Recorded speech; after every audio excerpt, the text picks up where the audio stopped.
Buenas, ¿cómo le va a todos? Estamos comenzando la clase número 2 de flexión en hormigón armado, la parte 1.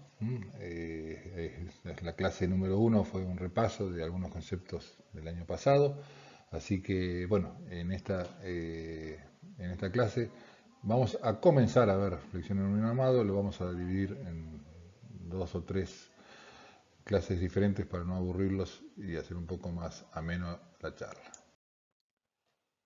Recordemos, antes de ir específicamente al material que nos trata del hormigón armado, algunos conceptos de flexión simple, incluso vamos a repasar también para materiales homogéneos como el hierro y la madera, más que nada para que vean o notemos las diferencias entre un material heterogéneo como el hormigón armado y los materiales homogéneos, como decía, del hierro y la madera. Veamos en general el tema de flexión simple.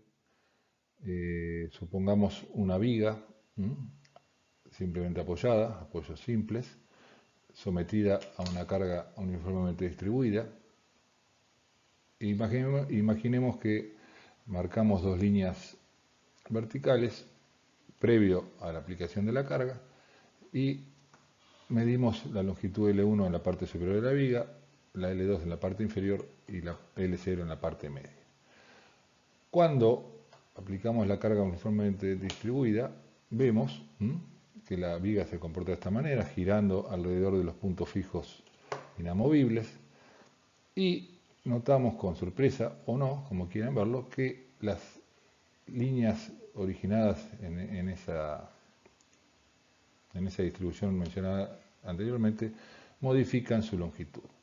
L1 se achica, L2 se alarga y L0, que está ubicado al centro y que es lo que llamamos el eje neutro, se mantiene su distancia original. Este achicamiento significa, como habíamos visto en la clase inicial de repaso, que se les hacía mención quién fue primero, si fue la tensión o la deformación y la tensión. Bueno, este achicamiento fue ocasionado por una tensión de compresión, de apretamiento. Y este alargamiento fue ocasionado por una tensión de tracción o de estiramiento. Analicemos qué ocurre dentro de esa viga de la filmina anterior con las tensiones y las deformaciones un poco más en detalle. Y de ahí vamos a empezar a entender cómo se hace para dimensionar un elemento sometido a flexión. Este es el esquema. Si a la viga anterior la cortamos y vemos qué es lo que ocurre adentro, vemos lo siguiente. Este es un corte de la viga longitudinal. Acá está actuando el momento flector, que es el que provoca la deformación esa que vimos. Y en cada una de las fibras está ocurriendo lo siguiente. La fibra superior, como vimos anteriormente, es la que más se comprime. Si llevamos en una escala el valor de la deformación o, mejor dicho, de la tensión, analicémoslo en deformaciones. Se estira, por ejemplo, 2 centímetros, por decir algo. Obviamente no va a ser ese número, pero va a ser mucho menor, pero supongamos 2 centímetros. La fibra inferior se alarga, 2 centímetros. Si esta se acorta 2 centímetros, esta se alarga 2 centímetros. Y cada una de las fibras intermedias, desde la superior hasta la inferior, se van a acortar o alargar en menor medida, pero siguiendo una línea como esta. O sea que esto sería un diagrama en escala de las deformaciones que están ocurriendo en cada una de las secciones de las fibras que componen esta viga.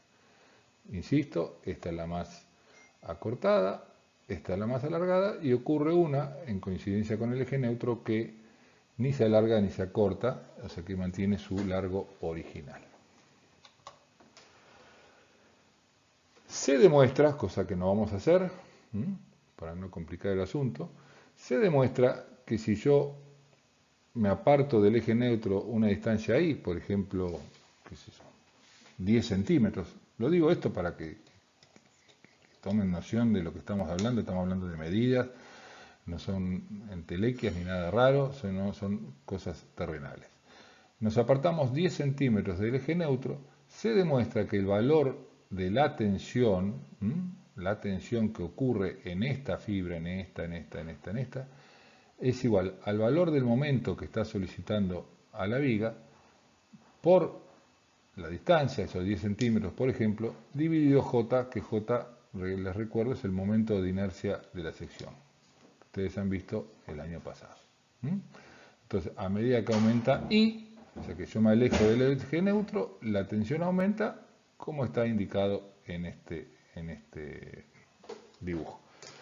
Noten también que cuanto mayor es el momento de inercia, es decir, cuanto mayor área tiene la sección alejada del eje neutro, menor es la tensión. Es lo que ocurre, es el concepto de poner un tirante de madera parado y no acostado cuando tenemos que soportar un techo de teja, de chapa, de lo que sea. Porque todos intuimos que, por supuesto, que el tirante tiene que ir parado, pero ¿por qué tiene que ir parado? La explicación técnica, científica, es que porque parado tiene mayor momento de inercia. Entonces, al tener mayor momento de inercia, reduce la tensión. Si reduce la tensión de trabajo, tenemos más seguridad de que el material o la viga no se va a romper. Entonces, recordando, M es el momento flector actuante, I es la distancia de la fibra del eje neutro y J el momento de inercia de la sección. ¿Cuál es el I máximo? El I máximo es H sobre 2. O sea, si esta es la altura total de la viga, la mitad de la altura es H sobre 2, reemplazamos en esta fórmula I por H sobre 2 y nos encontramos con nuestra tensión máxima. Es decir, la tensión máxima equivale a M por la altura de la viga dividido 2 veces el momento de inercia. Notemos algunas cosas interesantes de esta fórmula. ¿Para qué estamos buscando la tensión máxima? Porque la tensión máxima, que va a ser la tensión de trabajo máxima que está ocurriendo en esta viga, es la que vamos a tener que comparar en algún momento con la tensión de rotura o tensión admisible del material con el cual está hecho el material y nos va a permitir dimensionar la sección, es decir, qué tamaño y forma de sección tiene que tener esta viga para que no se rompa, lisa y llanamente. Bien, ese es un tema. Otro tema interesante es que, bueno, el momento es el momento que solicita la sección, que ustedes ya lo saben calcular de estructuras 1, Q por L cuadrado sobre 8, para una viga simplemente apoyada con una carga conformemente repartida, y bueno, y todas las variantes del caso. Pero el momento se sabe. H, ¿qué es? Una medida geométrica de la sección que estamos tratando de dimensionar. J, ¿qué es? El momento de inercia, y es una característica geométrica de la sección que estamos tratando de dimensionar. ¿Qué quiere decir geométrica? Geométrica quiere decir que depende de la forma, no depende del material, depende de la forma. Puede ser de cualquier material y hasta acá no lo hemos mencionado, solo hemos mencionado la forma. A alguien se le ocurrió con buen tino, dado que estas son propiedades geométricas de la sección, unificarlas en otra propiedad geométrica que involucra a estas dos y le puso el nombre de módulo resistente, que tiene una unidad de centímetro al cubo y también pasa a ser una característica geométrica de la sección. Les recuerdo que J, momento de inercia, tiene unidad de centímetro a la cuarta. Si lo divido por una altura que tiene unidad de centímetros, nos queda centímetro al cubo, metro al cubo, lo que quieran, milímetro al cubo, cualquier variante que se les ocurra. Entonces, esta fórmula que veíamos recién se transforma en que la tensión máxima es igual a M sobre W. Famosa fórmula del espejo, que han visto ustedes en el nivel 1, y que nos va o nos permitía en aquel momento dimensionar vigas de materiales homogéneos como el hierro y la madera. ¿Cuál era la fórmula del espejo? Tensión máxima igual a M sobre W, y de esta manera el momento lo conocemos, como dije recién, la tensión máxima la reemplazamos por la tensión admisible para que la viga no se rompa, y de acá despejábamos el W o módulo resistente necesario para dimensionar. Bien, ese fue un breve repaso de 9 minutos y 47 segundos del año pasado, del dimensionado a flexión simple en materiales homogéneos. Ahora bien, compliquemos el asunto y entremos ahora sí en nuestro tema principal de toda la bolilla, de esta clase y alguna más, flexión simple en hormigón armado. A diferencia de los materiales homogéneos, como el que vimos en las diapositivas anteriores, el hormigón armado es un material heterogéneo formado por hormigón por un lado y hierro o armadura por otro. Esta última, o sea, la armadura, con la función principal de soportar los esfuerzos de tracción que el hormigón no es capaz de tomar. ¿Se acuerdan? En las filminas anteriores había una parte que se comprimía o se acortaba, la parte superior en ese caso, en ese ejemplo de la viga simplemente apoyada. Ahí el hormigón responde perfectamente, pero en la parte inferior, donde si quisiera estirar, si fuese hormigón solo, el hormigón a tracción no aguanta y se rompería. Entonces, en ese caso, lo que hay que hacer es poner una armadura. Para amenizar un poquito la charla y entrar en temas un poco más terrenales, veamos algunas imágenes de la práctica diaria y de lo que ocurre en las obras de todos los días. Esto es una estructura de hormigón armado, formada por una losa se le llama, ahora con el correr del año lo vamos a ver permanentemente. Losa es la superficie plana que cumple las funciones de cubierta o de entrepiso, es decir, de soportar cargas por encima de ella. Esas losas apoyan en estos elementos lineales denominados vigas. Acá adentro hay losas que apoyan en cada una de todas las vigas que uno está viendo acá, estos elementos horizontales. Las vigas apoyan en columnas, que son también elementos lineales, pero verticales, generalmente sometidos a compresión.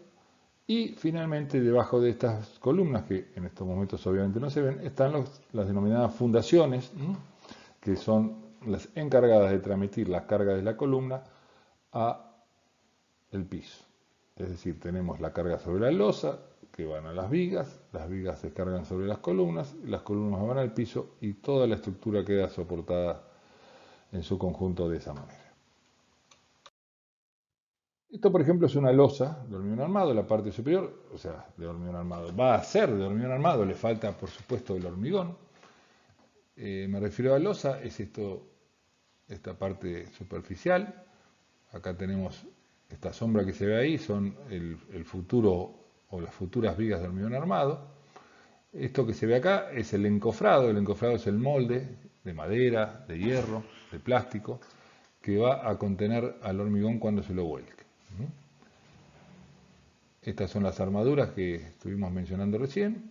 En este caso, y lo vamos a ver mucho más en detalle, va a haber una bolilla solamente dedicada a losa de hormigón armado, así que imagínense cómo lo vamos a ver. Pero acá tenemos la armadura que se le pone a las losas. Fíjense estas armaduras, ¿por qué están abajo? Están abajo porque el momento tracciona la parte inferior de la losa. Estas armaduras que están acá en los bordes están arriba. ¿Por qué? Porque esto trabaja como una viga continua y las tracciones en la cercanía de los apoyos están arriba. Tenemos una armadura en un sentido X, otra armadura en un sentido Y. Acá tenemos las vigas de hormigón armado. Acá está la losa, esta losa apoya sobre esta viga. Acá tenemos los hierros que componen una viga. La armadura principal generalmente inferior, porque generalmente los momentos son positivos y traccionan la parte inferior de la viga. Unas perchas, que cumplen funciones meramente constructivas. Estas que se ven acá, es para sostener todo el esqueleto de la armadura de la viga. Unos estribos, todo esto lo vamos a recorrer en la bolilla de vigas, pero para que vayan tomando idea y intuyan lo que estamos hablando. Estos son los estribos que se ven acá, son estos rectángulos separados a una cierta distancia que recorren todo el largo de las vigas, cumple la función principal de soportar el esfuerzo de corte, ese Q del MNQ, bueno, también tiene su problemática, tiende a romper la viga, amén de las fisuras de la armadura principal, y bueno, para que eso no ocurra se colocan estos estribos. Otro detalle acá interesante, fíjense que acá hay una armadura superior de refuerzo. ¿A qué se debe esto? Lo mismo que veíamos hoy en la viga. Es una armadura principal arriba, porque si acá tenemos la columna, que no se la mostré, pero creo que se la iban imaginando, acá viene la columna de arriba abajo, esto trabaja como una viga continua, un momento positivo arriba y un momento negativo en los apoyos. Esto tiene un momento negativo, las tracciones están arriba, las compresiones están abajo, a diferencia del tramo, entonces la armadura va en la parte superior. Bien, volvamos a esta foto de la estructura. Como venimos viendo, esto está hecho de hormigón armado. Y veamos qué función cumple cada uno de los dos materiales en este paquete. El hormigón tiene dos tareas. Una principal, digamos, que es un material relativamente económico, con buena resistencia a los esfuerzos de compresión. Tiene una ventaja respecto a otros materiales, como la madera y el hierro, más allá de esta resistencia a la compresión, que desde el punto de vista de la practicidad de la ejecución de una estructura, es un material que en estado fresco está fluido y se puede colocar y darle la forma que uno quiera, a diferencia de los otros materiales mencionados anteriormente. Pero bueno, esa es una función de la práctica y no de la estructura, digamos.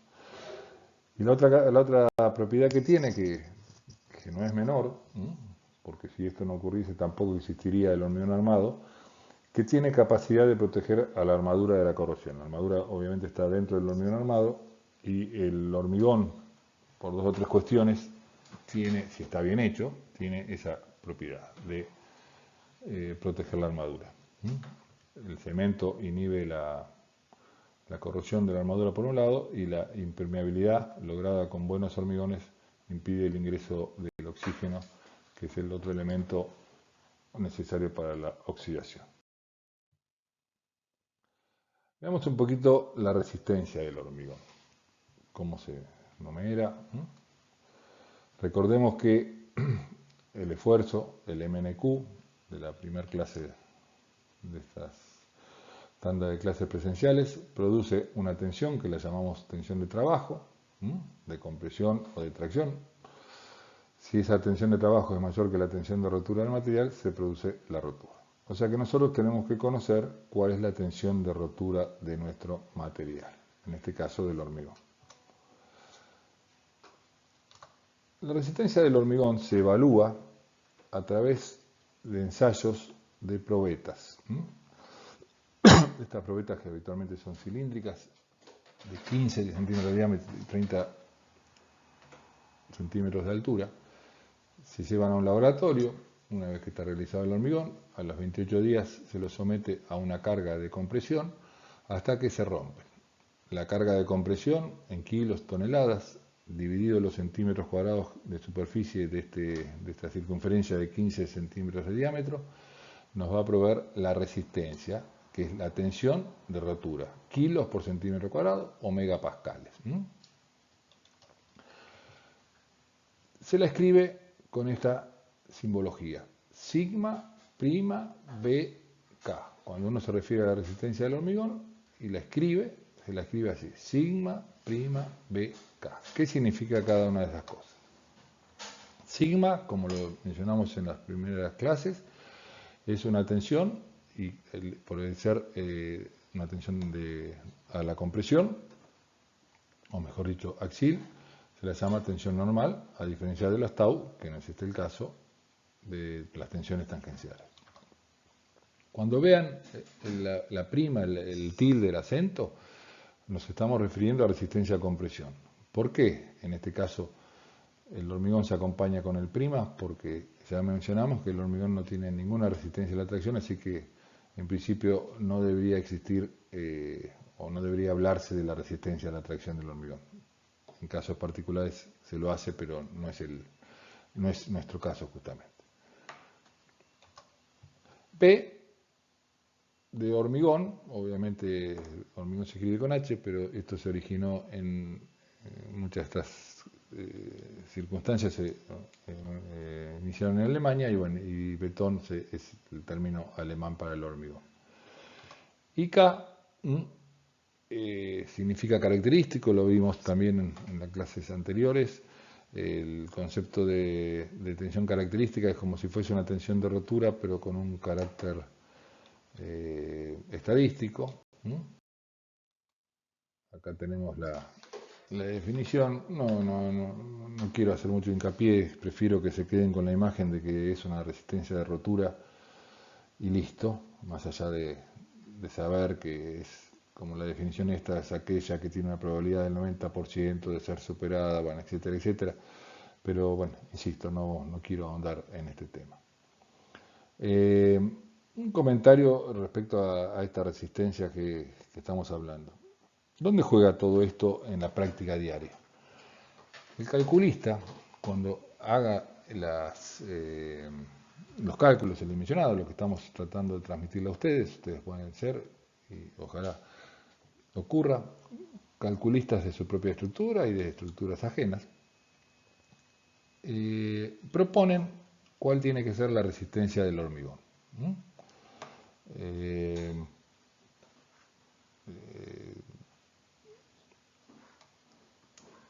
Es decir, ponen en los planos, en las planillas, en la computadora, etcétera, etcétera. Bueno, el hormigón con el cual se va a hacer esta estructura tiene que tener una resistencia característica de, por ejemplo, 25 megapascales. Bien, hacen los cálculos, entregan la documentación a ustedes mismos o a quien corresponda para que se haga la obra. El ejecutor de la obra, ¿qué hace? Ve en los planos que el calculista pensó que el hormigón que se iba a colocar era un H25. Entonces llama a su proveedor de hormigón, la planta hormigonera, compra el hormigón y le dice, mandame un H25. Bien, que el hormigón tenga una resistencia de H25, H30, H20, cualquiera que se les ocurra, depende de las características del hormigón. En general, sin entrar en detalles porque sería tema para una clase, un cuatrimestre entero, en general la resistencia del hormigón depende del contenido de cemento, de la cantidad de agua, etcétera, aditivo, un montón de circunstancias que no viene al caso. Pero bueno, cada hormigón tiene su resistencia. Lo que sí es cierto es que cuanto más resistente es el hormigón, más caro es. Entonces, ¿cómo saber nosotros cuando que el hormigón que nos venden tiene la resistencia que quería el calculista que tuviese? Bueno, para eso se hacen esos ensayos que le mostré recién, de evaluar con probetas a los 28 días de que nos entregaron el hormigón, etcétera, etcétera, etcétera. Bueno, esta era un poco una historia que siempre ocurre, de la necesidad de comparar el hormigón que compramos, la resistencia del hormigón que compramos, con el hormigón que deberíamos tener y por el cual pagamos. Bueno, me había quedado esta parte de la filmina, recordaba un poco lo que les adelanté recién, de que la característica es algo parecido a la resistencia de rotura. Acá tenemos una nomenclatura, a partir de ahora nosotros y ustedes van a hablar de H25, y ya se sabe, o sea, H25, ¿qué quiere decir? No quiere decir que vale 25 dólares ni 25 pesos, sino quiere decir que un H25 es un hormigón que tiene una resistencia característica de 25 megapascales. Así que a partir de ahora pedimos precio por un H30, vale tanto. Mandame 50 metros cúbicos de H25. Por el otro lado, después de haber visto el hormigón, veamos qué funciones cumple el acero en el hormigón armado.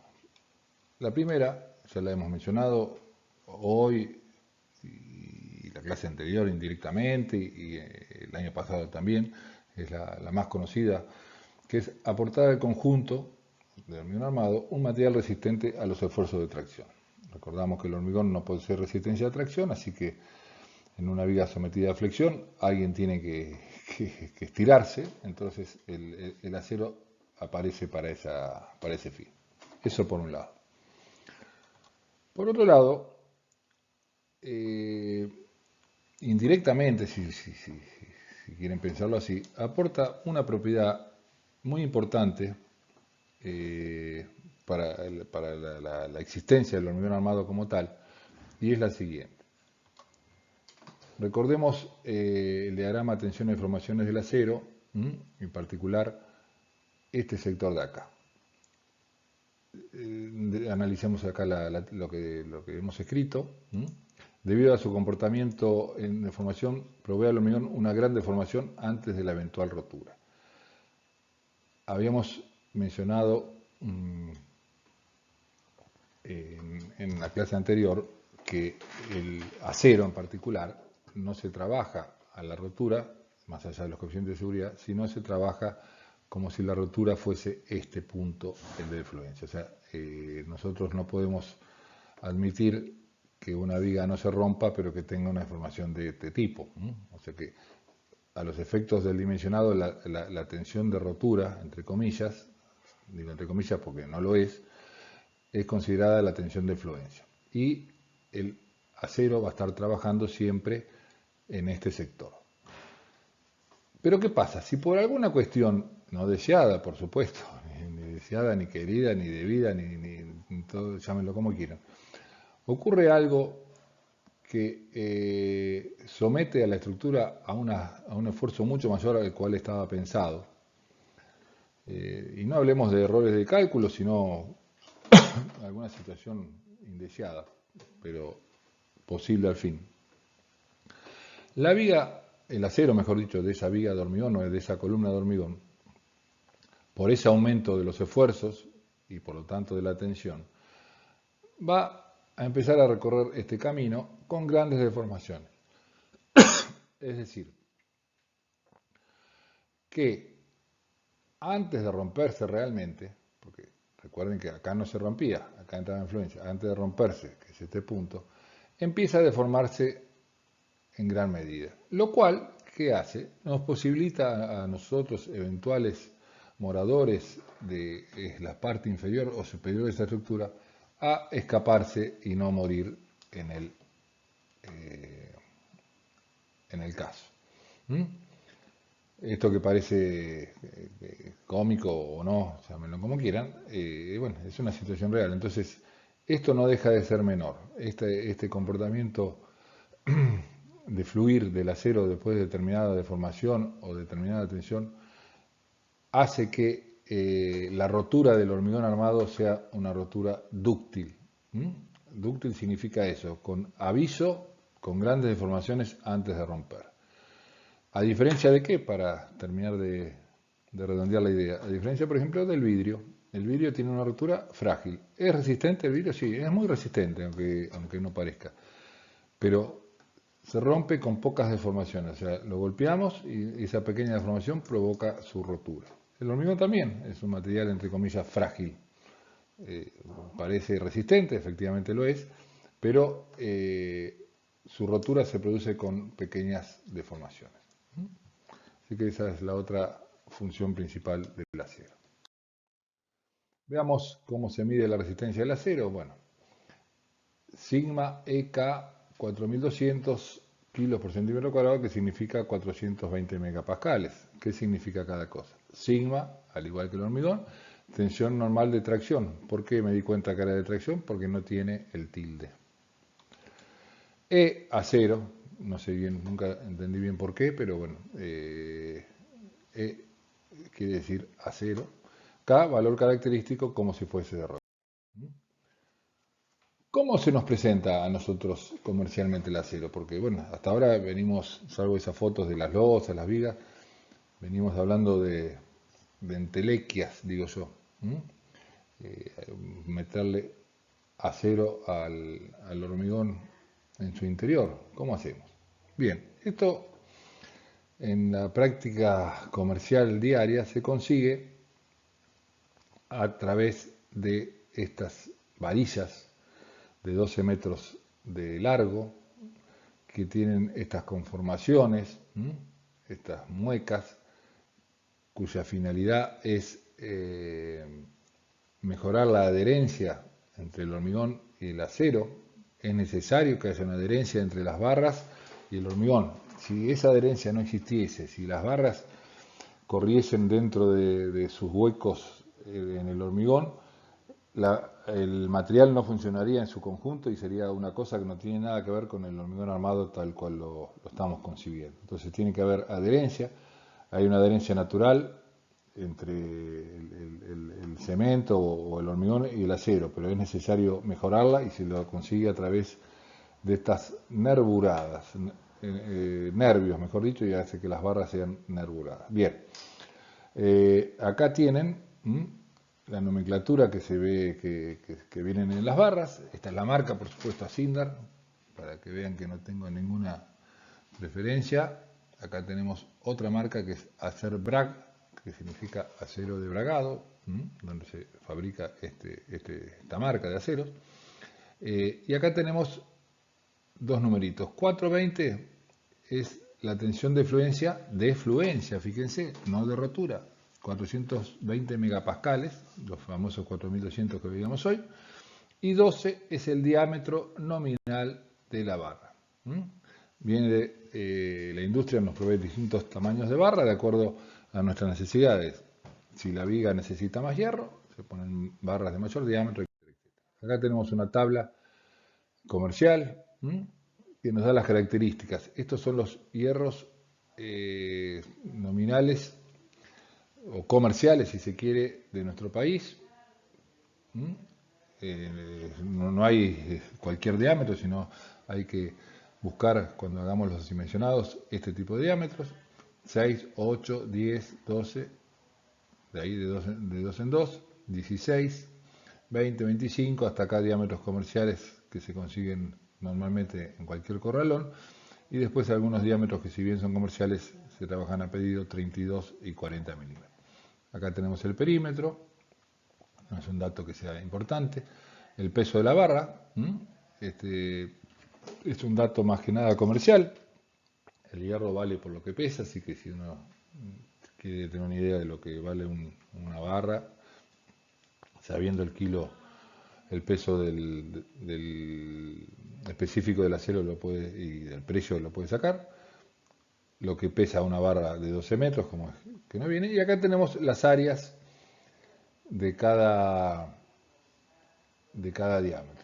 O sea, una barra, o sea, una sección de 6 milímetros de diámetro vale 0,28. Este 0,28 lo pueden sacar ustedes con una calculadora.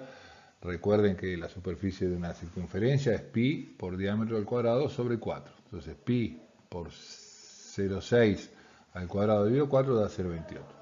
Si en lugar de una barra ponemos dos barras una al lado de otra, vamos a tener el doble, 0,56, siguiendo, para 10 barras. Y para los distintos diámetros, por supuesto, a medida que aumenta el diámetro, aumenta la sección de cada barra. Y ahí tenemos los distintos barras. Esta tabla nos va a servir más adelante para dimensionar una sección de hormigón. Habiendo visto los dos materiales que componen el hormigón armado desde el punto de vista de su resistencia y cómo se nos presenta en el mercado, empezamos a avanzar con una cuestión, la cuestión principal, que es el famoso dimensionado de una viga, de una losa de hormigón armado. Es decir, el problema es el siguiente. Acá tenemos el título del tema, es un tema bastante antipático, complejo, relativamente teórico, algunas formulitas que vamos a tratar de resolver de la mejor manera posible, y que podríamos llamarlo diagrama de tensiones de una sección de hormigón armado sometido a fricción. ¿Esto qué es esto? Esto es algo raro, y tan raro como esta foto que tenemos acá. ¿Qué es una sección de hormigón armado? Es un pedazo de esta viga acá, o de esta viga acá, o de esta viga acá. Es un pedazo, una sección, un área de esta viga. Esta viga, en cualquiera de estos puntos, está sometido a un momento flector. El momento flector será mayor seguramente en el centro de la viga, acá apoya, Esta tiene una deformación, y acá el momento será mayor acá, y acá es donde nosotros vamos a dimensionar la viga, donde el momento es mayor, que es donde está más solicitada. Pero para eso necesitamos saber no solo los esfuerzos, sino las tensiones que se provocan internamente por esos esfuerzos. Y eso es lo que denominamos diagrama de tensiones. En una sección determinada de un elemento del hormigón armado o de una sección de hormigón armado sometido a flexión. Para, bueno, amenizar un poco la situación y ver cómo son las cosas en la tierra o en la práctica y cómo son los papeles. Esto que está acá es una viga de hormigón armado de una altura H total, desde acá arriba hasta acá abajo, con un ancho B que nos lo estamos viendo hacia adentro, que tiene dos triangulitos, aunque no parezca, ahí adentro tiene dos triangulitos que representan los apoyos simples, en este caso de esta viga, que tiene una luz L de punta a punta y está sometida a una carga uniformemente distribuida provocada por la pared que tiene por encima y por la reacción de la losa que va hacia atrás. Esta otra viga, en cambio, tiene también dos apoyos simples, pero no tiene carga uniformemente distribuida, salvo su peso propio. El peso propio también es una carga uniformemente distribuida, sino que tiene dos cargas puntuales ocasionadas por las reacciones de estas vigas metálicas del techo. Bien, esto es solamente como para que vean de dónde salen esos esquemitas tan antipáticos o tan esquemáticos de un elemento estructural. Bueno, salen de acá, de esta realidad. ¿Y qué es lo que no estamos haciendo nosotros? ¿Por qué estamos acá? Porque nosotros necesitamos saber qué alto tiene que tener esta viga y qué cantidad de armadura tiene que tener adentro de esta viga para que la viga no se rompa o no se deforme en demasía. Lo mismo con esto. Cada viga tendrá distinta cantidad de hormigón o el mismo y distinta cantidad de armadura o la misma de acuerdo a qué, a las solicitaciones, al momento flector, al corte, etcétera, etcétera, etcétera. Este es un poco el objeto de toda esta bolilla que estamos empezando a recorrer. Bien, para poder entender el diagrama de tensiones, que es lo que nos interesa para poder realizar el dimensionado de las vigas que vimos anteriores, vamos a recordar este diagrama de tensiones y deformaciones que nos vincula justamente lo que nosotros decíamos que es visible, que son las deformaciones, los acortamientos y los estiramientos que ocurren en una sección de una viga de hormigón armado. Es visible, son milímetros, son micrones, lo que ustedes quieran, pero son medidas y visibles. Con este diagrama nosotros vamos a poder transformar esas mediciones en tensiones, que es lo que nos interesa. Nosotros vemos las deformaciones, pero nos interesan las tensiones, para poder hacer el diagrama de tensiones, que las tensiones van a ser las famosas tensiones de trabajo que hablábamos en la clase de repaso. Esas tensiones de trabajo se van a tener que comparar con las tensiones de rotura del hormigón, en este caso, y del acero en otro caso, y nos van a permitir a nosotros conocer la cantidad de material que va a ser necesario colocar. ¿Para qué? Para que la tensión de trabajo no supere a la tensión de rotura y la viga no se rompa. Bien, entonces recordamos un poquito y rápidamente cómo era el diagrama de tensiones y deformaciones del hormigón.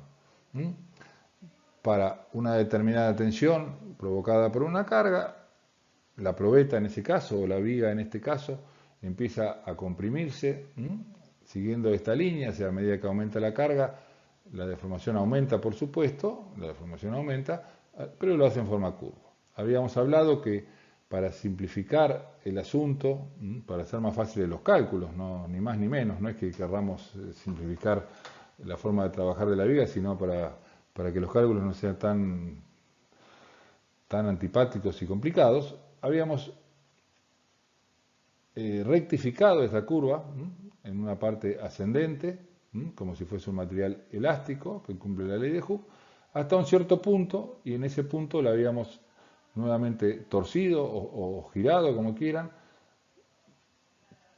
siguiendo la forma curva real, siguiendo la forma curva real del comportamiento de tensiones con las deformaciones, y entonces tenemos un diagrama de esta manera. ¿Esto qué significa esta recta? Significa que llegado a una determinada deformación de alguna de las fibras, la tensión va a ser la misma, va a haber como un estado de plastificación. Todas las fibras que tengan esta deformación van a estar igualmente tensionadas. Esto, que lo recuerdo, sirve y mucho para entender lo que sigue. Este es el famoso diagrama tensiones de una sección de hormigón armado sometido a flexión. ¿De dónde sale esto? ¿Cómo es esto? Bueno, acá tenemos un corte de la viga, esa que estuvimos viendo en las diapositivas anteriores, simplemente apoyada. La cortamos al medio y con una lupa especial y con un dispositivo increíble, vemos el momento flector que la está sometiendo y queremos ver qué ocurre adentro, qué tensiones tenemos. Entonces vamos a ver para cada una de estas fibras cuáles son las tensiones. Para eso, como las tensiones siempre, insisto, no las podemos ver, dibujemos lo que podemos ver, que son las deformaciones. Este es el diagrama de deformaciones. La fibra superior se está comprimiendo con un valor de esta magnitud, supongamos 2 milímetros, por decir algo. La fibra, a medida que nos vamos acercando hacia el centro de la viga, las deformaciones van disminuyendo. Si acá teníamos, vamos a ponerle 4, acá tendremos 3. Si seguimos para adentro tenemos 2, acá tenemos 1 y acá tenemos 0. O sea, la fibra más comprimida es la más alejada del eje neutro, la superior. A medida que nos acercamos tenemos distintas deformaciones. Esto es lo que yo digo se ve. Pero a mí no me interesa esto que se ve, me interesan las deformaciones. Entonces, ¿qué hago? Agarro este diagrama visible y con esta curva de tensión-deformación lo transformo en tensiones, que es lo que a mí me interesa. Entonces, si yo acá tenía 4 de deformación, vengo al diagrama, tengo 4, subo, tengo 1000, ahí, pongo 1000. No digamos 1000 que confundo, digamos 300 kilos por centímetro cuadrado, 300. El hormigón no resiste 1000, por eso digo 300. Bien. Acá yo tenía 3 centímetros. Vengo acá, 3 milímetros, centímetros, y tengo la misma tensión. Fíjense que esto es horizontal, la tensión es la misma. ¿Cuánto tengo? 300 kilos por centímetro cuadrado. Acá en el punto 2 también tengo 300 kilos por centímetro cuadrado y tengo este diagrama. Y bueno, y después el diagrama, a medida que ya me estoy acercando a deformaciones menores, a raíz de esta recta, también tengo deformaciones menores. Bien, sigamos con la simplificación. Me encantan las simplificaciones, no solo por mí, sino por ustedes, para que puedan entender un poco más. Este diagrama, que es una especie de trapecio, que sigue complicando los cálculos. Bueno, hagamos una cosa y no nos vamos a alejar mucho de la realidad. Rectifiquemos todo y supongamos que todas las fibras que están acá comprimidas, todas las fibras que están acortadas, de distinta magnitud, el acortamiento, están todas igualmente tensionadas. Entonces el diagrama en lugar de ser un triángulo o tener esta forma de acá de una parte rectangular, es todo rectángulo y esto va a facilitar. Y acá, ¿quién apareció? La tensión del hormigón. ¿Qué tensión? La de trabajo. ¿Quién la produjo? El esfuerzo externo M. Y esto va a andar bien y no se va a romper si esta famosa tensión de trabajo no supera a la tensión de rotura del hormigón, que estuvimos hablando en las diapositivas anteriores. Antes de terminar con esta clase, también veamos qué ocurre de acá para abajo. De acá para abajo también tendríamos, entre comillas, tensiones de tracción. El el hormigón no resiste tensiones de tracción, así que desapareció cualquier tipo de toma de tracción. ¿Qué ocurre de acá para abajo? El hormigón se tracciona y se rompe. Sí, se rompe. Si ustedes pudiesen mirar con una lupa, con un microscopio, las fibras inferiores de una viga de hormigón como esta, con este estado de cargas y de apoyos, verían microfisuras. El hormigón no aguantó y se rompió. Pero la viga no se rompió. ¿Por qué no se rompió? Porque estaba el acero que entraba a ayudar en la parte inferior, traccionándose con tensiones sigma E, ¿se acuerdan que la letra E era subíndice del acero? Bueno, estas fibras están traccionadas, son las fibras del acero, y no están en todos lados, están nada más que donde está la barra. Bien, todo esto nos va a permitir, a partir de la clase que viene,